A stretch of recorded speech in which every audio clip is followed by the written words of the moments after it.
নৰেন্দ্ৰ মোদীক লৈ ডাঙৰ এটা মন্তব্য কৰিলে কেজৰিৱালে যে অহংকাৰেই হৈছে পতনৰ মূল। মোদীয়ে পদত্যাগ কৰক, অহংকাৰেই পতনৰ মূল। নৰেন্দ্ৰ মোদীয়ে শীঘ্ৰেই ত্যাগ কৰক নিজৰ অহংকাৰ। ইমান অহংকাৰী হোৱাটো ভাল নহয়। ইতিহাস সাক্ষী আছে, অহংকাৰীসকলৰ বিনাশ নিশ্চিত। সোনাম বাংচুক অভব্য আচৰণেৰে আৰক্ষীয়ে উঠাই লৈ গৈছে। প্ৰতিবাদকাৰীসকলে কেৱল ভাল শিক্ষাৰ ব্যৱস্থাহে দাবী কৰিছিল।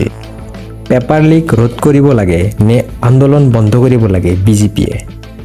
সোনাম বাংচুকক চিকিৎসালয় প্ৰেৰণ কৰাৰ পিছতে সৰব অৰবিন্দ কেজৰিৱাল। কংগ্ৰেছৰ ডাঙৰ জয়, মুখ থেজেকা খালে বিজেপিয়ে।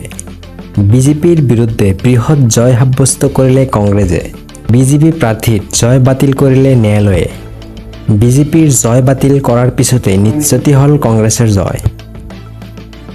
কৰ্ণাটকৰ বিধান পৰিষদৰ নিৰ্বাচনত জয়ী হৈছে বিজেপি প্ৰাৰ্থী MK প্ৰণেক। চিকমাগালুৰ সমষ্টিৰ পৰা কংগ্ৰেছৰ প্ৰাৰ্থীক 6 ভোটত পৰাস্ত কৰিছিল বিজেপিয়ে। বিজেপিৰ এই জয় অবৈধ দাবী কৰি উচ্চ ন্যায়ালয়ৰ কাষ চাপিছিল কংগ্ৰেছে। উচ্চ ন্যায়ালয়ে বাতিল কৰে বিজেপি প্ৰাৰ্থীৰ বিজয়। তাৰ পিছতে উচ্চতম ন্যায়ালয়ৰ দ্বাৰস্থ হয় বিজেপি। কিন্তু উচ্চতম ন্যায়ালয়ে বাহাল ৰাখে কৰ্ণাটক উচ্চ ন্যায়ালয়ৰ ৰায়। 2021 চনত হোৱা বিধান পৰিষদৰ নিৰ্বাচনক লৈ এই ডাঙৰ ৰায়। লোকপিয়লত জড়িত চৰকাৰী কৰ্মচাৰীলৈ আহি গ'ল এটা ডাঙৰ নিৰ্দেশনা। ৰাজ্যত লোকপিয়লত জড়িত চৰকাৰী কৰ্মচাৰীলৈ ডাঙৰ খবৰ। লোকপিয়লত জড়িত চৰকাৰী কৰ্মচাৰীয়ে নাপাব এতিয়া ছুটি। লোকপিয়লত জড়িত চৰকাৰী কৰ্মচাৰীলৈ জাৰি কৰা হৈছে এটা নিৰ্দেশনা। চৰকাৰী কৰ্মচাৰীয়ে লোকপিয়লৰ সময়ত নাপাব কোনো ধৰণৰ ছুটি। লোকপিয়লত হেমাহি কৰিলে সন্মুখীন হ'ব শাস্তিৰ।